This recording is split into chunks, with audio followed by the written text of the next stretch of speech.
Om Sri Aurobindo Mira, open my mind, my heart, my life to your light, your love, your power. In all things may I see the divine.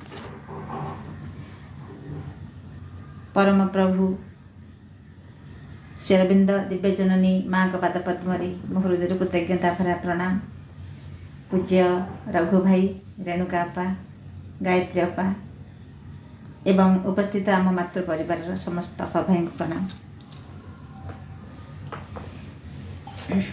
आमे आज जो आलोचनाटी last class रे हमर आरंभ होइतिला आमे सेथरु टिके आलोचना को आनिबा। माँ कहउछंती जिते बेले आश्रम रे जो मानकु निया जाउथिला तांकर रहिया पई जो कंडीशन सब थिला तन्न तन्न करी माँ सब देखुथिले को मानकु रखिबा उपयुक्त से माने प्रकृत रे को उद्देश्य नेकरी आसुचंती आश्रम रहिबा पई। माँ कहउछंती अनेक आसंदी जो माने कि जे हुए तो जीवन प्रति टिके से मानकर गोटे विरक्ति भाव थाए। It is not from disgust from life for life and people that one must come to yoga. माँ कहते जीवन तथा मनुष्य मान प्रति जो विरक्ति भाव विरक्ति द्वारा से माने ताड़ित होकर योग मार्ग को जो आसवाक जो मैंने चाहते से कदापि आसवा उचित नहीं। पुनः माँ कहते it is not to run away from difficulties that one must come here. विपद आ बाधा गुड़िक कबड़ खसी पलि जा सकाशे एटा को आसवा आदौ उचित नहीं। कारण आम संसार भितर आम जीवन भितर अनेक बाधा अच्छी, अनेक विपद अच्छी, अनेक समस्या अच्छी, दुख दुर्दशा भितर देख आम गति करुचु। तो जिते मनुष्य ये सब जिनस प्रति अतिष्ट हो पड़े से भावे जे ये जीवनटा बड़ा दुखपूर्ण, एठू केमती चलीगले गोटे आश्रम रहीगले ठीक हम। आश्रम रहिले से ये जो विपद आपद सब रही से मुक्ति मिल जाए। कि माँ कहते से जो बाहर जगत में जो विपद अच्छी, बाधा अच्छी, संकट अच्छी, समस्या अच्छी ता कबल खसी आसिक एठी शांति रही आश्रम है ना से आश्रम नुहे। It is not even to find the sweetness of love and protection for the divine's love and protection can be enjoyed everywhere if one takes the right attitude. श्रद्धा एवं सुरक्षार जो मधुरता ये रही गोटे सुरक्षार बलय रही भगवान गोटे सुरक्षा बलय अच्छी। आम से सुरक्षा बलय भर रहा ये संसार में बहुत कष्ट मनुष्य सहला एठू जा आश्रम गोटे सुरक्षा बलय भर रहा सी आस्वादन से रस आस्वादन करने ये आसवा उचित नहीं। पुणी माँ कहते जदि यथार्थ दृष्टिकोण जार थी से आश्रम कहीं जेकोसी स्थान रे से दिव्य परमकर से सानिध्यटी पाइपर जो से भगवान से सानिध्यटी से पाइपर से आश्रम हो बा बाहर हो जदि से राइट एटीट्यूड थी यथार्थ मनोभाव जदि थी ताले से जो रही से भगवान परम सानिध्यटी पाइपर। तार माँ कहते कौ मानी स्थान ना जो मैंने श्रद्धार सहित संपूर्ण भाव से दिव्य परमसत्ता पाखरे निजको समर्पी दियंती, निजको संपूर्ण भाव दे दियंती से मानक पई तांकरी भगवान कार्य करने जो मैंने चाहती जे आमे आश्रम रे भगवान कार्य करने को जीव एवं से कार्य जो आनंद मिले से आनंद को उपभोग करने जीव एवं सेठी जो सेवा से माने करिवे से सेवा बदल रे प्रतिदान रे से माने आ किछि मध्य आशा करिवे नाही। ताले माँ कहते से माने प्रस्तुत एवं से मानक पई द्वारटी खुला रही। ये जो आश्रमवासी मान कथा माँ टी कहले ये कथाटी आश्रमर सहित आश्रम सहित आम मैंने कथाटी बाद जाऊना। प्रकृत आमे भगवान कार्य करने एठिक आसीचु तांकर निर्देश तांकर आदेश ତାଙ୍କ ଆଦେଶ ପାଇକି ଆମେ ମଧ୍ୟ ଏଠି ଏକାଠି ହେଇଛୁ। ମା ଯେମିତି କହିଲେ, ଯେଉଁମାନେ ଯେମିତି ଗୋଟିଏ ଫ୍ୟାକ୍ଟ୍ରିରେ ଯେତେବେଳେ କିଛି ପ୍ରଡକ୍ସନ୍, କିଛି ଗୋଟେ ପ୍ରଡକ୍ଟ ବାହାରେ, ଗୋଟେ ନିର୍ଦ୍ଦିଷ୍ଟ ଜାଗା ସେ ଜିନିଷଟି ବାହାରେ ଏବଂ ଚାରିଆଡ଼କୁ ସମଗ୍ର ଭାରତ, ଭାରତ ବାହାରେ, ଦେଶ ବିଦେଶ ସବୁଆଡ଼େ ସେଗୁଡ଼ିକ ତାପରେ ଯାଏ। ଠିକ୍ ସେମିତି ଆଶ୍ରମ ହେଉଛି ଗୋଟେ ଛାଞ୍ଚ, ଗୋଟେ ଭବିଷ୍ୟତର ପ୍ରସ୍ତୁତି। ମଣିଷ କିପରି ତିଆରି ହେବ, ଏଇଠି ଗୋଟେ ପ୍ରସ୍ତୁତି ତାର ଚାଲିଛି, ଗୋଟେ ଛାଞ୍ଚ। ଆଶ୍ରମ ହେଉଛି ଗୋଟେ ଛାଞ୍ଚ ଏବଂ ସେଇ ଆଶ୍ରମର ବାତାବରଣ ବା ତାର ସ୍ପନ୍ଦନ ସେଇଠି ଧୀରେ ଧୀରେ ସମଗ୍ର ବିଶ୍ୱ ଏବଂ ସବୁଟିକି ତାହା ଯେମିତି ଗୋଟିଏ ଅମୃତର ଧାରା ପରି ପ୍ରବାହିତ ହେବ, ସମସ୍ତଙ୍କୁ ସ୍ପର୍ଶ କରିବ। ଏବଂ ସମୟ ଆସିବ ଯେତେବେଳେ ସମସ୍ତେ ମାଙ୍କର ଅନୁଗାମୀ ହେବେ, ସେ ରାସ୍ତାରେ ଯିବାକୁ ବାଧ୍ୟ ହେବେ। ମା ତ କହିଛନ୍ତି ନିହାତି ଅନ୍ଧ, ନିହାତି ମୂର୍ଖ, ସେ ମଧ୍ୟ ବାଧ୍ୟ ହେବ ଗ୍ରହଣ କରିବା ପାଇଁ। ନିହାତି ଭାବରେ ଯିଏ ମୂର୍ଖ, କିଛି ନ ଜାଣିଥିବ, ସେ ମଧ୍ୟ ସ୍ୱୀକାର କରିବ, ବାଧ୍ୟ ହେବ ଗ୍ରହଣ କରିବା ପାଇଁ ଏ ବାଟଟିକୁ। ଏ ହେଉଛି ସମୟର ଆହ୍ୱାନ, ଏ ପୂର୍ଣ୍ଣ ଯୋଗ ଏ ହେଉଛି ସମୟର ଆହ୍ୱାନ। ସମୟର ଆହ୍ୱାନକୁ କେହି କେବେ ହେଲେ ବଦଳାଇ ଦେଇପାରିବେ ନାହିଁ। ନିକଟରେ ନ ହେଇପାରେ, ଡେରି ହେଇପାରେ, କିନ୍ତୁ ତାହା ନିଶ୍ଚିତ ଭାବରେ ଘଟିବ।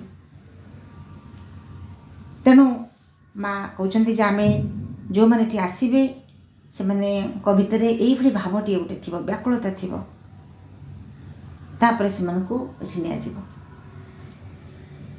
ତେବେ ପୁଣି ମା କହୁଛନ୍ତି, ଜଣେ ସାଧକ ଦେଇଛନ୍ତି ଚିଠି ଦେଇଛନ୍ତି ଯେ ମୁଁ ଗୋଟେ ଆଧ୍ୟାତ୍ମିକ ଜୀବନଯାପନ କରିବା ପାଇଁ ଇଚ୍ଛା କରୁଛି।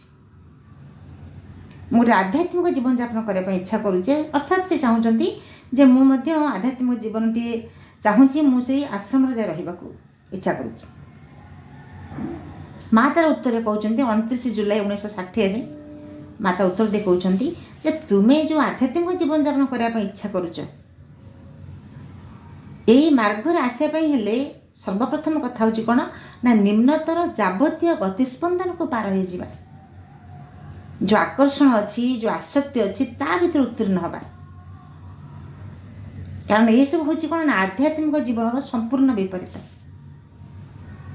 ଜଣେ ଚାହୁଁଥିବ ମୁଁ ଭଗବାନଙ୍କୁ ମୁଁ ଚାହେଁ, ମୁଁ ଭଗବାନଙ୍କର ନିକଟବର୍ତ୍ତୀ ହେବାକୁ ଚାହେଁ, ମୁଁ ଭଗବାନଙ୍କୁ ଉପଲବ୍ଧି କରିବାକୁ ଚାହେଁ। ଏପଟେ ତାକୁ ଟାଣୁଥିବ କ'ଣ ଆମ ସଂସାରର ଗୋଟିଏ ଲୋଭ, ମୋହ, ଆକର୍ଷଣ, ଆସକ୍ତି। ଆକୁ ଛାଡ଼ି ପାରୁନି। ପ୍ରଭୁ କହୁନାହାନ୍ତି ଯେ ଆକୁ ଛାଡ଼ି ଛୁଡ଼ି ଦେଇକରି ଯିବା ପାଇଁ, ଏହାର ଭିତରେ ରହିକରି ଆମକୁ ସେଇ ଅଗ୍ରଗତି କରିବାକୁ ପଡ଼ିବ। ଯେମିତି ଧରନ୍ତୁ ଗୋଟେ ଅଟ୍ଟାଳିକା, 3-4 ମହଲାର ଗୋଟେ ଅଟ୍ଟାଳିକା, ସେ ଉପରକୁ ଯିବା ପାଇଁ ତଳୁ ଗୋଟେ ସିଢ଼ିଟି ତଳୁ ଉପର ପର୍ଯ୍ୟନ୍ତ ଛାତକୁ ଯିବା ପାଇଁ ଗୋଟେ ତଳୁ ସିଢ଼ିଟିଏ ଲମ୍ବି ଯାଇଛି। ସେ ସିଢ଼ିଟି ଯେଉଁ ପଡ଼ିଛି ତଳୁ, ସେ ସିଢ଼ିଟି ଯେଉଁ ଉପରକୁ ଯିବା ପାଇଁ ଯେଉଁ ସୋପାନ କ୍ରମଟି ରହିଛି, ସିଢ଼ିର ଯେଉଁ ପାହାଚ ଶ୍ରେଣୀ ରହିଛି, ସେଇଟା କେଉଁଠି ରହିଛି? ଆଧାରଟା ତାର ହେଉଛି କ'ଣ ନା ମାଟି। ଏ ମାଟି ଉପରେ, ଭୂଇଁ ଉପରେ ହିଁ ସିଢ଼ିଟି ରହିଛି। ଭୂଇଁରୁ ଉଠାଇ ଦେଲେ ପଡ଼ିଯିବ। ଅର୍ଥାତ୍ ତାର ଆଧାର ହେଉଛି ଭୂମି। ଏଇ ଭୂମି ଉପରେ ସେ ଦୃଢ଼ ଭାବରେ ଠିଆ ହେଇଛି ସିଢ଼ିଟି। ତାରି ଉପରେ ଜଣେ ଅତିକ୍ରମ କରି କରି ଉପରକୁ ଯିବ, ଛାତ ଉପରକୁ ଯିବ। ମାଟିରୁ ତାକୁ ଅଲଗା କରିଦେଲେ ସିଢ଼ିଟିର କୌଣସି ସେ ସ୍ଥିର ହୋଇ ରହିପାରିବ ନାହିଁ ବା ଭୁଷୁଡ଼ି ପଡ଼ିବ। ତେଣୁ ଆମକୁ ଏଇ ଭୂମିରେ ରହି, ଏଇ ସଂସାର ଭିତରେ ରହି, ଏଇଠି ରହିକରି ସାଧନା କରିବା ପାଇଁ ପ୍ରଭୁ କହୁଛନ୍ତି। ଏଠୁ ଚାଲିଯିବା ପାଇଁ, ଏଠୁ ଅଲଗା ହେଇକରି ନୁହେଁ। ଯୋଗ ଆଉ ଜୀବନ ଏ ଦୁଇଟା ଅଲଗା ନୁହେଁ। ତେଣୁ ଯୋଗ ଜୀବନ, ଯୋଗ ଭିତରେ ଜୀବନ ରହିଛି, ଜୀବନ ଭିତରେ ଯୋଗ ମଧ୍ୟ ରହିଛି। ତେଣୁ ଆମକୁ ଏଇ ସଂସାର ଭିତରେ ରହିକରି ମା କହୁଛନ୍ତି ଯେ ଯେଉଁଠି ଆମେ କହୁଛୁ ଯେ ଆଧ୍ୟାତ୍ମିକ ଜୀବନଯାପନ କରିବାକୁ ହେଲେ ଏ ଆକର୍ଷଣ, ଆସକ୍ତି, ଆକୁ ଅତିକ୍ରମ କରିବାକୁ ପଡ଼ିବ। ତାକୁ ଅତିକ୍ରମ କରି ଯେଉଁ ନିମ୍ନର ସବୁ ଯେଉଁ ରହିଛି, କାମନା, ବାସନା, ଡିଜାୟାର ସବୁ ରହିଛି, ତାକୁ ଅତିକ୍ରମ କରି ସେ ଊର୍ଦ୍ଧ୍ୱକୁ ଯିବାକୁ ପଡ଼ିବ। କାରଣ ସିଏ ଯେଉଁ ନିମ୍ନ ଚେତନାର ଯେଉଁ ଡିଜାୟାର ସବୁ ରହିଛି, ତାକୁ ଆମେ ଆକର୍ଷଣ ଥିବ ତା ପ୍ରତି, ଆସକ୍ତି ଥିବ ତା ପ୍ରତି, ତାହେଲେ ଆଧ୍ୟାତ୍ମିକ ଜୀବନ ହେଇପାରିବ ନାହିଁ। ମା କହୁଛନ୍ତି ସମ୍ପୂର୍ଣ୍ଣ ବିପରୀତ ଏ କଥାଟି। जनक थिले संसार भितर थिले किंतु राजर्षि तांको आज से राजा हेले मध्य गोटे ऋषि पर जीवन यापन करथिले सेति से राजर्षि से राजा थिले मध्य तांकर कोनोसी तांकर से साम्राज्य बा आनंद भोग विलास राजमुकुट राजसिंहासन प्रशंसा ये सबू तांको केबे हेले कबलित कर नथिला तार भितर रहिकरी जेमती पद्मपत्र रे जलटी पड़े ढल ढल होकर खसी पड़े सेमती से संसार भितर थाइकरी मध्य से निर्लिप्त भाव रहते से तो ऋषि बोली कह जाए सुंदर तांको विषय गोटे कथाटे रही थरे भगवान कौन कले आसिले नारद आसथांती नारद कहले जे तांको काहेकि राज कह जाउछि जे विदेह बोली जनकों को विदेह बोली कहीं कह जाउछि नारायण कहले ठीक अच्छी तमें गोटे काम कर तमें तांको घरे रातिक जाइकरी गोटे आतिथ्य ग्रहण कर नारद आसी आतिथ्य ग्रहण कले राजा कौन कले रानी को कहले जे तुम्हें नारद जो नारद शयन कर तुम्हें जाए पाखे शयन कर राणी जिते बड़े आसिले पाखे शयन कले नारद नारायण नारायण कहते जप कर देखीदे राणी आसी पाखे शयन कले घुंची गले राणी आउ टे घुंची गले से पुणी आउ टे घुंची गले एमती घुंची घुंची कांथ पाखे जाई कौन कले खाड़ को मुँह करी कांथ को मुँह कर नारद शोले तापर राति पाहिला परे नारद आसी कहते राजन को जनक को आपण ये कौन कले आपण महाराणी को मो शयन कक्ष को पठे राजा कहले ताले आपण केमिति शोइले केमिति ना मु घुंची घुंची जाइकरी कांथाड़ को मुँह कर शोइली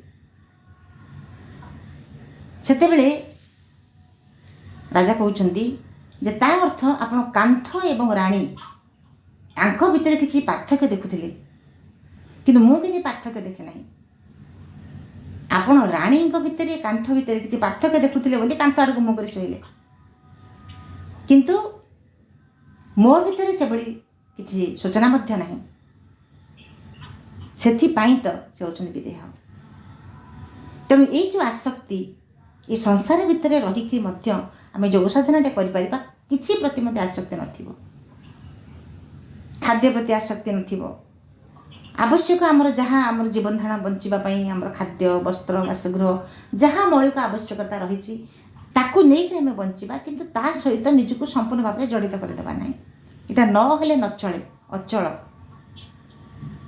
यही खाद्यटे नहेले आज खाईपारि ना आज आमिष नहेले खाईपारि ना आज बार अच्छी मैंने आमिष हम ना से कथा नुहे जहाँ प्रभु कृपारू आज जहाँ कि मिली मो सादर ग्रहण करें ये प्रकार मनोभावटी आवश्यक हेले खीरी पूरी आवश्यक जदि जदि भाग्य मिली जदि आज किसी मिली शाग पखाड़ से तृप्ति ये जीवन तेणु माँ कहते एक आध्यात्मिक जीवन एक दाबी करें जे व्यक्ति ऐकांतिक भाव में दिव्य परमसत्ता एवं केवल से दिव्य परमसत्ता आड़ को ही अभिमुखी हो रही से जहाँ किसी कार्य करिबो केवल से ही दिव्य परम सत्ता लगी ही कार्य करिबो तार जावतीय कर्म तत्परता जावतीय अभिप्सा आदौ कौन से व्यतिक्रम न थाई तार सबकि समस्त सत्तार एक संपूर्ण समर्पण सहित दिव्य परम सत्ता आड़ को ही निर्देशित हो रहिबो माँ कहते जे यही होची आध्यात्मिक जीवन यहाँ हूँ गोटे दाबी बोली आप भावी पारती जे सी केवल तार समस्त कार्य तार सबू अभिप्सा से केवल तांकरी भगवान आड़ को ही रहिबो केवल भगवान कार्य कर जितेबले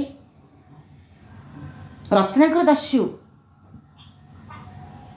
से लोक मारिकरी अर्थ संग्रह करुला क्या अर्थ संग्रह करुला ता परिवार भरण पोषण से अर्थ संग्रह करुला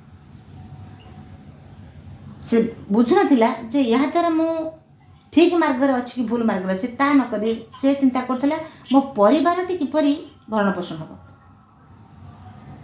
कि जिते बड़े से नारदंकर सानिध्य पाइला तार चैतन्योदय है धीरे आस्ते कौन ना से महर्षि वाल्मीकि परिणत है एवं वाल्मीकि परिणत है कार्य है कौन ना भगवान को अभिव्यक्त कर से जो महान ग्रंथ रचना कले से ग्रंथ माध्यम से कौन कले ना तार द्वारा से भगवान को अभिव्यक्त कले भगवान पृथ्वी को कहीं आसी कौन करने को आसी किपर भाव में जनमानस को प्रभावित करुच्छे से कथा गुड़िक आज पर्यंत गीता कहतु भागवत कहतु रामायण कहतु महाभारत कहतु व्यासंकर वाल्मीकिंकर ये सब ग्रंथ गुड़िक आमर जीवन को आमर सामाजिक जीवन को कितनी प्रभावित करुच्छे श्रीकृष्ण कहते जे हुए तो समय आसब जिते बड़े मनुष्य प्रश्न कर श्रीकृष्ण बोली कौन कहीं नथिले श्रीकृष्ण नथिले महाभारत युद्ध ये सब काल्पनिक श्रीकृष्ण होती एक किंवदंती ये प्रश्न आसब किंतु हुए तो मनुष्य आज प्रकृत से कथा भी उठुची अनेक व्यक्ति कहते हाँ श्रीकृष्ण एक गोटे काल्पनिक चरित्र किंतु प्रभु कहले श्रीकृष्ण कहले जे हजार हजार वर्ष पर भी से महाभारतर से पावन भूमि रे जो गीतार पवित्र धाराटी प्रवाहित है ताहा वर्ष वर्ष पर हजार हजार वर्ष पर प्रत्येक व्यक्ति को ताहा प्रभावित करिवो वास्तव में से गीतार कथा आमको केते असंख्य नर नारी को श्रीअरविंद लिखिं असंख्य नर नारी को से बाट देखी केते दुखी मन में सांत्वना देती केते पथघरा को से बाट देखा तेणु ये जो कार्य गुड़िक आम करुचु माँ कहते भगवान आड़ को केवल जहाँ कार्य हो भगवान अभिप्सा रही कार्य निजर स्वार्थ नुहे अन्य मैंने मत प्रशंसा करेंगे अन्य मानकर खुशी मु कार्य करी से भी नुहे अन्य मैंने मत प्रशंसा करेंगे करताली देवे से भी नुहे केवल मु कार्य कर भगवान ये जो कार्य आज चली पाठचक्र ये तो भगवान चली भगवान को अभिव्यक्त करने चली जी उपस्थित 35 ରୁ 5 जन को भी जदि टच करे 5 जन को भी जदि चेतनार टिके भी स्फुलिंग टिके से अग्नि स्फुलिंग प्रज्वलित हो उठे से सार्थकता अच्छी तो जहाँ कार्य आम करवा से भगवान को परम को ही अभिव्यक्त करने माँ कहते जड़े यथार्थ शिष्य होगाकू हेले एक अनुकूल बाह्य वातावरण अपेक्षा आदर्श प्रति निष्ठापरता एवं कार्यटी लगी उत्सर्गीकृत भाव अनेक अधिक परिमाण आवश्यक आश्रम जो मैंने रे यथार्थ शिष्य होगाकू हेले तांकर आदर्श प्रति निष्ठापर भाव में कार्य कर से निष्ठापर हेबे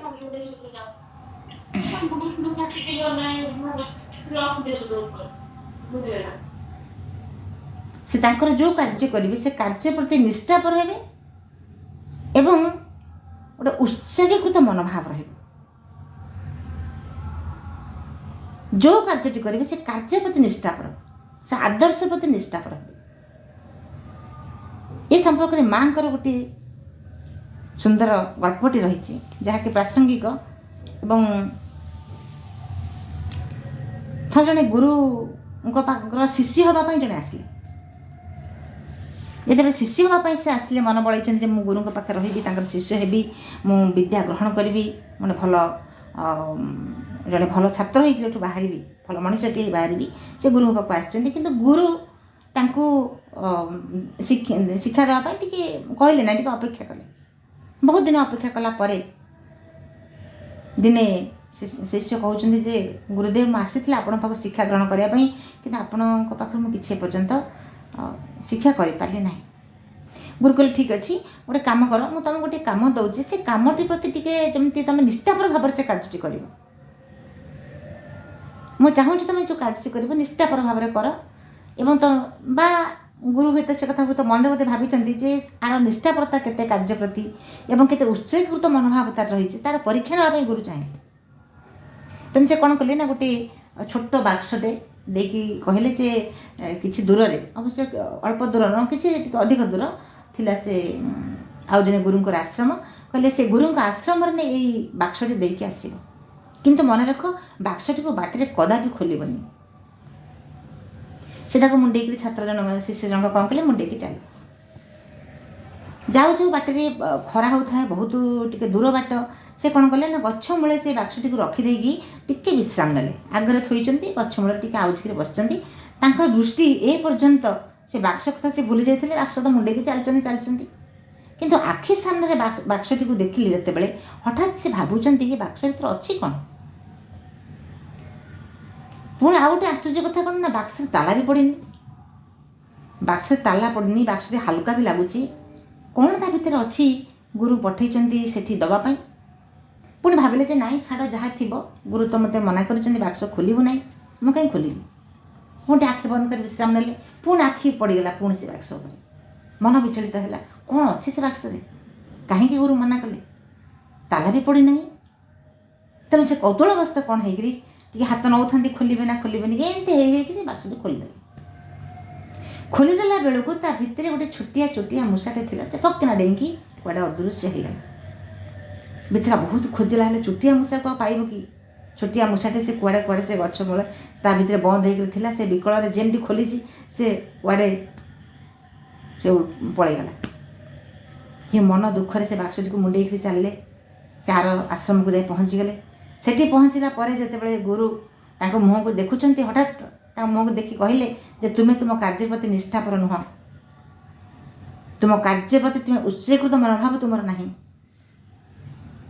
तुम मुँह एक कथा कहूँ तुम्हें निष्ठापर भाव में कार्य करना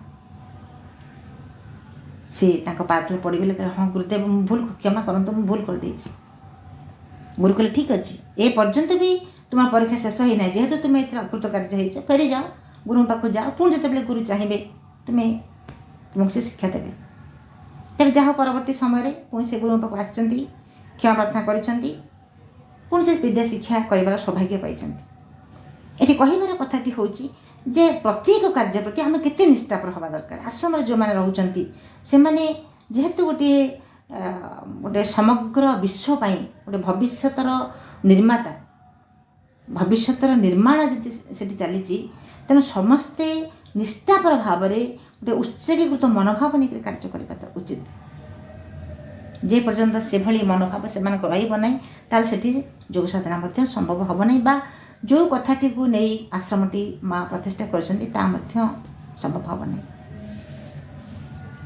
माँ कहते जे आश्रम रहा जो अनुमति पाइबापी सर्वप्रथम शर्तटी कौन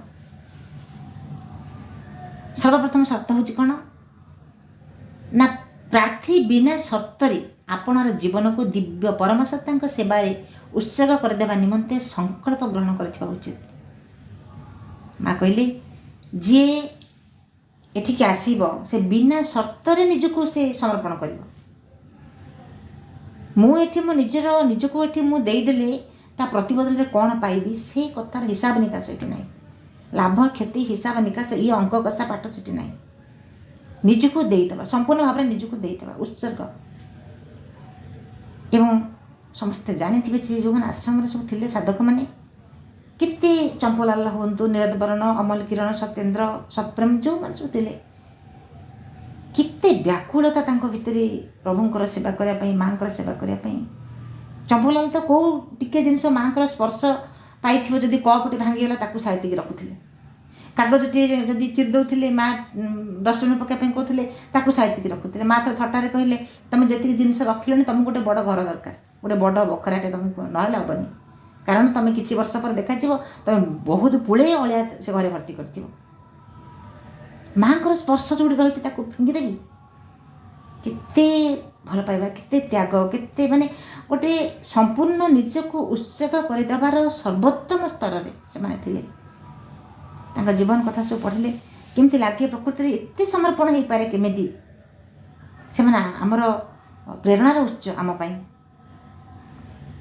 କିଭଳି ଭାବରେ ଜୀବନକୁ ସେମାନେ ତାଙ୍କ ପାଇଁ ଉତ୍ସର୍ଗ କରିଥିଲେ, ମାଆଙ୍କ ପାଇଁ, ପ୍ରଭୁଙ୍କ ପାଇଁ, ବା ଗୋଟିଏ ନୂତନ ଜଗତ ତିଆରି ପାଇଁ ସେମାନେ କେତେ ପ୍ରସ୍ତୁତ ସେମାନେ ଥିଲେ। ପୁଣି ମା କହୁଛନ୍ତି ଯେ ଚାରିଟି ଯେଉଁମାନେ ରହିବେ ତାଙ୍କର ମଧ୍ୟ ଚାରିଟି ଗୁଣ ରହିଥିବ। ସେ ଚାରିଟି ଗୁଣ କ'ଣ? ଆନ୍ତରିକତା, ବିଶ୍ୱସ୍ତତା, ବିନୟ ଏବଂ କୃତଜ୍ଞତା। এই ଚାରୋଟି ଗୁଣ ସେମାନଙ୍କ ଭିତରେ ରହିଥିବ। ସିନସିୟରିଟି, ଫେଥଫୁଲନେସ୍, ମଡେଷ୍ଟି ଆଣ୍ଡ ଗ୍ରାଟିଚ୍ୟୁଡ୍। ଆନ୍ତରିକ ସେମାନେ ଥିବେ, ବିଶ୍ୱସ୍ତ ଥିବେ, ତାଙ୍କ ମଧ୍ୟରେ ବିନୟ ଥିବ ଏବଂ କୃତଜ୍ଞତା ଭାବ ମଧ୍ୟ ଥିବ। ପ୍ରତ୍ୟେକ କଥା ପ୍ରତି, ପ୍ରତ୍ୟେକ କାର୍ଯ୍ୟ ପ୍ରତି ସେମାନେ କୃତଜ୍ଞ, ସମସ୍ତଙ୍କ ପ୍ରତି କୃତଜ୍ଞ ରହୁଥିବେ। ଯେଉଁ କାର୍ଯ୍ୟ କରିବେ ଆନ୍ତରିକ ଭାବରେ କରିବେ। ପୁଣି ମା ଲେଖିଲେ ଯେ ଆଶ୍ରମରେ ରହିବା ପାଇଁ ଯେମିତି ଚାରୋଟି ସର୍ତ୍ତ ଦରକାର, ଅନୁମତି ଦରକାର ରହିବା ପାଇଁ, ଆଶ୍ରମ ରହିବା ପାଇଁ, ସେମିତି ଜଣେ ଶିଷ୍ୟ ହେବା ପାଇଁ ମଧ୍ୟ ଦୁଇଟି ଅପରିହାର୍ଯ୍ୟ ସର୍ତ୍ତ ରହିଛି। The two indispensable conditions to live as a disciple in the ashram. ଆଶ୍ରମରେ ଶିଷ୍ୟ ରହିବା ପାଇଁ ଦୁଇଟି ଅପରିହାର୍ଯ୍ୟ ସର୍ତ୍ତ।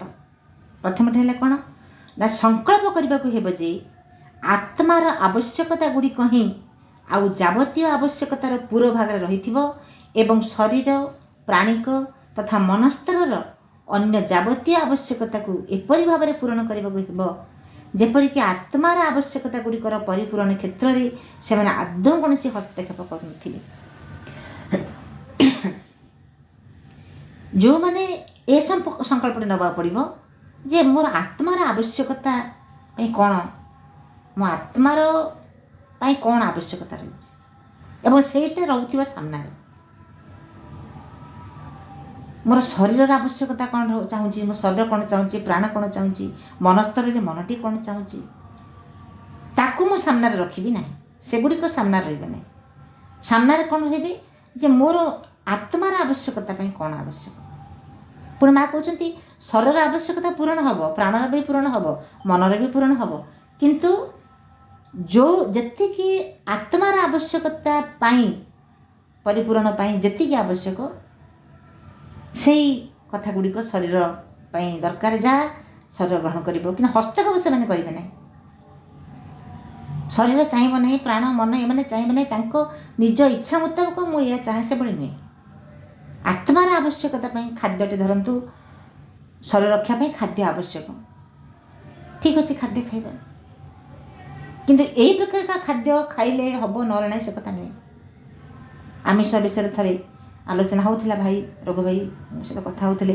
ଗୋଟେ ଜାଗାରେ ଲେଖା ହେଇଛି ଯେ ଅବଶ୍ୟ ଯେପର୍ଯ୍ୟନ୍ତ ଜଣେ ଆମିଷ ଖାଇବା ପାଇଁ ଚାହୁଁଛି ତାକୁ ଜୋର କରି ବନ୍ଦ କରାଯାଇପାରିବ ନାହିଁ, ଯେପର୍ଯ୍ୟନ୍ତ ସେ ନ ଚାହିଁଛି। କିନ୍ତୁ ଜଣେ କହିଲେ ଯେ ମା ମୋର ଏଇଟା ଖାଇବାକୁ ଇଚ୍ଛା ହେଉଛି, ଆମିଷ ସେଇଟା ଖାଇବାକୁ ଇଚ୍ଛା ହେଉଛି। ମା କହିଲେ ଫାଷ୍ଟ ୟୁ ଇଟ୍ ୟୁର୍ ଡିଜାୟାର୍ସ। ତୋ କାମନା ଗୁଡ଼ାକୁ, ବାସନା ଗୁଡ଼ାକୁ ତୁ ଆଗ ଖାଇଦେ। ତା ଅର୍ଥ ଏଇ ଯେଉଁ ଲୋଭ କରୁଛୁ ମୁଁ ଏଇଟା ଖାଇବି ସେଇଟା ଖାଇବି, ସେ ଖାଇବାଟାକୁ ଆଗ ତୁ, ସେଇ ଖାଇବାର ଇଚ୍ଛାଟାକୁ ତୁ ଆଗ ଖାଇଦେ। ଅର୍ଥାৎ ତୁ ଇଚ୍ଛା କରନା, ଏଇଟା ହେଲେ ଖାଇବି, ନହେଲେ ନାହିଁ, ମିଳୁଛି ତ ଖାଇବା, ନ ମିଳିଲେ ବି ଚଳିବ, କିନ୍ତୁ ମୋ ପାଇଁ ଏଇଟା ଅପରିହାର୍ଯ୍ୟ, ନହେଲେ ନ ଚଳିବ, ସେଭଳି ନୁହେଁ। ପ୍ରାଣ ଯାହା ଚାହୁଁଛି ତାକୁ ମଧ୍ୟ ତା ଇଚ୍ଛାଟିକୁ ନୁହେଁ, ଆତ୍ମା କ'ଣ ଚାହୁଁଛି, ମନ କ'ଣ ଚାହୁଁଛି ତା ଇଚ୍ଛା ନୁହେଁ, ସେ ରାଜା ନୁହେଁ। ଆତ୍ମାର ପରିପୂରଣ ପାଇଁ, ଆବଶ୍ୟକତା ପାଇଁ ଆମକୁ ଯେତିକି ଶରୀର, ପ୍ରାଣ, ମନସ୍ତରରେ ଯେତିକି ଆମକୁ ଆବଶ୍ୟକ ଆମେ ସେତିକି ଗ୍ରହଣ କରିବା। ପୁଣି ଦ୍ୱିତୀୟ କଥାଟି ମା କହୁଛନ୍ତି ଏହି ଦୃଢ଼ ପ୍ରତ୍ୟୟଟିକୁ ରଖିବାକୁ ପଡ଼ିବ ଯେ ମୁଁ ପ୍ରତ୍ୟେକ ବ୍ୟକ୍ତିର ଆତ୍ମାର ପ୍ରକୃତ ଆବଶ୍ୟକତା ଗୁଡ଼ିକୁ ଜାଣିବା ଲାଗି ସମର୍ଥ ହେଉଛି ଏବଂ ତେଣୁ ଏହି କ୍ଷେତ୍ରରେ ସକଳ ମୀମାଂସା କରିପାରିବାକୁ ମୋର ଅଧିକାର ରହିଛି, ଯୋଗ୍ୟତା ମଧ୍ୟ ରହିଛି। ମୁଁ କେବଳ ମୋର ମୋ ଆତ୍ମାଟି କୁହାଯାଏ ଓହୋ ଏତିକି ଗ୍ରହଣ କଲେ ମୋ ଆତ୍ମା ଶାନ୍ତି ହେଇଗଲା। କିନ୍ତୁ ନା, ମୁଁ କେବଳ ମୋ ନିଜ ଆତ୍ମା କଥା ଭାବିବି ନାହିଁ। ପ୍ରତ୍ୟେକ ବ୍ୟକ୍ତିର ଆତ୍ମାର ଆବଶ୍ୟକତା ଗୁଡ଼ିକ ତାହା ମଧ୍ୟ ମୁଁ ଜାଣିବା ପାଇଁ ସମର୍ଥ। ତାହା ମଧ୍ୟ ମୁଁ ଜାଣିବି। କେବଳ ନିଜ କଥା ନୁହେଁ, ମୁଁ ସମସ୍ତଙ୍କ ଆତ୍ମାର, ସମସ୍ତଙ୍କ ଭିତରେ ଯେଉଁ ଆତ୍ମା ଅଛି, ଅର୍ଥାତ୍ ଭଗବାନ ଏକରୁ ବହୁ ହେଇଛନ୍ତି, ସମସ୍ତଙ୍କ ଭିତରେ ସେ ବିଦ୍ୟମାନ, ଏ ପ୍ରକାର ଭାବନାଟି ନିଜ ଭିତରେ ଆସିବା ଦରକାର। ମୁଁ ଯାହା କରୁଛି କେବଳ ମୋ ନିଜ ପାଇଁ ନୁହେଁ, ସମଗ୍ର ଜଗତ ପାଇଁ, ଜଗତର କଲ୍ୟାଣ ପାଇଁ କରୁଛି। ତେଣୁ ଆମକୁ ଏଇ ଯେଉଁ ଆଶ୍ରମ ରହିବା ପାଇଁ ଯେଉଁ ସର୍ତ୍ତ ରହିଛି, ଶିଷ୍ୟ ହେବା ପାଇଁ ଯେଉଁ ସର୍ତ୍ତ ରହିଛି, ଇଏ ହେଉଛି ଆଶ୍ରମର କଥା। କେବଳ ଏଇ ଆଶ୍ରମ କଥା କହିକିରି ଆମେ ଭାବି ନେବାନି ଯେଉଁମାନେ ଆଶ୍ରମରେ କେବଳ ରହିବେ ସେମାନେ ଏ ସର୍ତ୍ତ ପାଳନ କରିବେ, ଆମ ପାଇଁ ଏସବୁ କଥା ନାହିଁ, ତା ନୁହେଁ, ଏକଦମ ରଙ୍ଗ। ଯାହା ଆଶ୍ରମବାସୀମାନଙ୍କ ପାଇଁ ଆମ ପରିବାର ମଧ୍ୟ ଏକ ଆଶ୍ରମ, ଆମ ଘର ମଧ୍ୟ ଏକ ସାଧନାଳୟ, ଏହା ମଧ୍ୟ ଏକ ତପସ୍ୟାର କ୍ଷେତ୍ର, ଆମ ଜୀବନ ହେଉଛି ଗୋଟେ ଯୋଗର କ୍ଷେତ୍ର। ଆମେ ଅଲଗା ନୁହଁ, ଆମେ ତାରି ଭିତରେ ଅଛୁ, ଏ ଆଶ୍ରମ ଭିତରେ ଆମେ ବି ରହିଛୁ। ତେଣୁ ଯେଉଁ ଆଶ୍ରମ ଜୀବନଟି ଆମେ ବଞ୍ଚୁଛୁ, ଏଥିରେ ମଧ୍ୟ ମା ଯାହା କହିଛନ୍ତି ଆମକୁ ସେଇ କଥା ଗୁଡ଼ିକ ସବୁ ପାଳନ କରିବାକୁ ପଡ଼ିବ। କିପରି ଭାବରେ ଆଚରଣ କରିବାକୁ ପଡ଼ିବ, ଯଥାର୍ଥ ଆଚରଣଟି କେମିତି ରହିବ। ସାଧାରଣ ମଣିଷ ଆମେ ନୁହଁ, ଆମେ ଅସାଧାରଣ। ମା ଲେଖିଛନ୍ତି ପରବର୍ତ୍ତୀ ସମୟରେ ମା କହୁଛନ୍ତି ତମେ ଜଣେ ସାଧକ। ଆମେ କହିବା ନାହିଁ ଯେ ମୁଁ ନିଜକୁ ସାଧକ ବୋଲି ଯଦି କହିବି ତାହେଲେ ଗର୍ବ ହେଇଯିବ କି, ନା ମୋଟେ ନୁହେଁ, ମୁଁ ଜଣେ ସାଧକ। ମୁଁ ଯାହା କରୁଛି ଭଗବାନଙ୍କ ପାଇଁ କରୁଛି, ଭଗବାନଙ୍କୁ ଅଭିବ୍ୟକ୍ତ କରିବା ପାଇଁ କରୁଛି। ମୋ କାର୍ଯ୍ୟ ହେଉଛି ଯୋଗ, ମୋର ଆଚରଣ ହେଉଛି ଯୋଗ, ମୋର ଶିକ୍ଷାଦାନ ହେଉଛି ଯୋଗ, ପ୍ରତ୍ୟେକ କାର୍ଯ୍ୟ ହେଉଛି ମୋର ଯୋଗ। ତେଣୁ ଏ ଯୋଗ ବାଟରେ ମୁଁ ଅଛି, ଅର୍ଥ ମୁଁ ସାଧକ। ମୁଁ ସାଧାରଣ ମଣିଷ ନୁହେଁ, ଅର୍ଡ଼ିନାରୀ ମ୍ୟାନ୍ ନୁହେଁ, ମୁଁ ଜଣେ ସାଧକ। ଏବଂ ପରବର୍ତ୍ତୀ ଚାପ୍ଟରରେ ମା ଲେଖିଛନ୍ତି ଯଥାର୍ଥ ଆଚରଣ, ପ୍ରପର କଣ୍ଡକ୍ଟ, କେମିତି ଜଣେ ଆଶ୍ରମ ରହିବାକୁ ହେଲେ କେଉଁ ଆଚରଣ ଦେଇ ତାକୁ ବଞ୍ଚିବାକୁ ହେବ, ଯଥାର୍ଥ ଜୀବନଟେ ବଞ୍ଚିବାକୁ ହେବ, ସେ ଏପରି ସୁନ୍ଦର ଭାବରେ ଆଲୋଚନା କରିଛନ୍ତି। ଏବଂ କେବଳ ଆଶ୍ରମବାସୀମାନଙ୍କ ପାଇଁ ନୁହେଁ, ଆମ ସମସ୍ତଙ୍କ ପାଇଁ ଏ କଥା। ଆମେ ପରବର୍ତ୍ତୀ ସମୟରେ ସେଗୁଡ଼ିକ ଆଉ ଥରେ ଆମେ ଆଲୋଚନାକୁ ଆଣିବା। ସମୟ ହେଇଗଲାଣି, ତେଣୁ ମୁଁ ଭାବୁଛି ଆଉ ଆର ଇଏକୁ ଆମେ ଯିବା ନାହିଁ। ତେବେ ପୂର୍ବରୁ ଗୋଟିଏ କଥା ମା ଲେଖିଥିଲେ ଯେ ଯେଉଁ କାର୍ଯ୍ୟଟି ଆମେ ଏଠି କରିବାକୁ ଅଛୁ ସେ କାର୍ଯ୍ୟଟି ଅତି କଠିନ କାର୍ଯ୍ୟ, କଥା ସନ୍ଦେହ ନାହିଁ। ଯେଉଁ କାର୍ଯ୍ୟଟି ଆମେ କରିବାକୁ ଏଠିକି ଆସୁଛୁ, no doubt it is formidable one. The task, no doubt, is a formidable one. But we received to command to accomplish it, and we are upon earth for that purpose alone. ଯଦିବା ଆମେ ଯେଉଁ କାର୍ଯ୍ୟଟି କରିବାକୁ ଆମେ କହୁଛୁ ସେ କଥାଟି ଏତେ ସହଜ କଥା ବି ନୁହେଁ, ଅତ୍ୟନ୍ତ କଠିନ। କିନ୍ତୁ ସେ କଠିନ କାର୍ଯ୍ୟ କରିବା ପାଇଁ ଆମେ ଆଦେଶ ପାଇଛୁ ଏବଂ ସେଥିପାଇଁ ଏ ପୃଥିବୀରେ ରହିଛୁ। ସେଥିପାଇଁ ତ ଏତେ ପାଠଚକ୍ର, ଏତେ ସେମିନାର, ଏତେ ସବୁ କାର୍ଯ୍ୟକ୍ରମ ଚାଲିଛି ମାଙ୍କ ପାଇଁ, ମାଙ୍କର କାର୍ଯ୍ୟ ଚାଲିଛି। ତେଣୁ ତାଙ୍କରି ଆଦେଶ ପାଇ ଯେହେତୁ ଆମେ କାର୍ଯ୍ୟଟି କରିଛୁ, ପ୍ରତ୍ୟେକ ଯେମିତି ଶ୍ରୀ ଅରବିନ୍ଦଙ୍କୁ ଆଦେଶ ମିଳିଲା, ଯେଉଁ ଅନ୍ତର ଆଦେଶଟି ପାଇଲେ, ସେ ଗୋ ଟୁ ଚନ୍ଦନନଗର, ସେଠୁ ଆଦେଶ ପାଇଲେ, ସେ ଅନ୍ତରରୁ ତାଙ୍କର ସେ ଆଦେଶ ଶୁଣାଗଲା ଗୋ ଟୁ ପଣ୍ଡିଚେରୀ। ତେଣୁ ଯେଉଁ ଆଦେଶ, ସେଇ ପରମଙ୍କର ଆଦେଶକୁ ଅନୁସରଣ କରି ପ୍ରଭୁ ତାଙ୍କର ଜୀବନର ସ୍ଥିର କରିନେଲେ କ'ଣ କରିବାକୁ ହେବ। ଆମ ପାଇଁ ମା ପ୍ରଭୁ ଆସିଛନ୍ତି, ଆମ ପାଇଁ ଦିଶା ଦେଇକି ଆସିଛନ୍ତି, ଆମ ପାଇଁ ବାଟ ଦେଖାଇଛନ୍ତି, ଆମର ହାତ ଧରି ମା ପ୍ରଭୁ ନେଉଛନ୍ତି। ତେଣୁ ଆମେ ଟିକେ ଅନ୍ତର୍ମୁଖୀ ହେଇକି ତାଙ୍କର ନିର୍ଦ୍ଦେଶକୁ ଶୁଣିବା। କ'ଣ ମାଙ୍କର ନିର୍ଦ୍ଦେଶ, କ'ଣ ପ୍ରଭୁଙ୍କର ନିର୍ଦ୍ଦେଶ, କ'ଣ ଚାହାନ୍ତି ପ୍ରଭୁ ଆମଠାରୁ। ଗୋଟେ ସାଧାରଣ ମଣିଷ ଭାବରେ ଆମେ ବଞ୍ଚିବାକୁ ଆସିଛୁ, ନା ଗୋଟେ ଅସାଧାରଣ ହେଇକରି ବଞ୍ଚିବାକୁ ଆସିଛୁ? ଗୋଟେ ଯୋଗୀର ଜୀବନ ଆମେ ବଞ୍ଚିବାକୁ ଆସିଛୁ, ନା ଗୋଟେ ସାଧାରଣ ଭାବରେ ଗୋଟେ ଅର୍ଡ଼ିନାରୀ ଲାଇଫ୍ରେ ବଞ୍ଚିବାକୁ ଆସିଛୁ? टिके समय आसी वर्तमान आमको भाविबार समय यह केवल आलोचना भितर सीमित नुहे यहाँ को आम जीवन में प्रयोग करिवार समय वर्तमान उपस्थित नहेले आहुरी केते जे शताब्दी शताब्दी वर्ष लागिबो मांकर कार्य पूर्णता पाई ता कहबो नै आमे माँ जो कहले माँ कहते आर यू रेडी प्रस्तुत कि जदि गोटे पृथ्वी गोटे विराट चेंज होगा जाऊँ तु मैंने प्रस्तुत कि तेना गोटे देव मुहूर्त आसी से देव मुहूर्त आम समस्ते उपस्थित अच्छु आम यही समय जब प्रदीपटी प्रज्वलन न करवा ताहले आम भीतर से प्रदीपटी लिभिज समस्ते प्रस्तुत हवा माँ कार्य करने माँ प्रभु पादपद्म अशेष कृतज्ञता समस्त को उपस्थित समस्त भाई को प्रणाम। वंदे मातरम।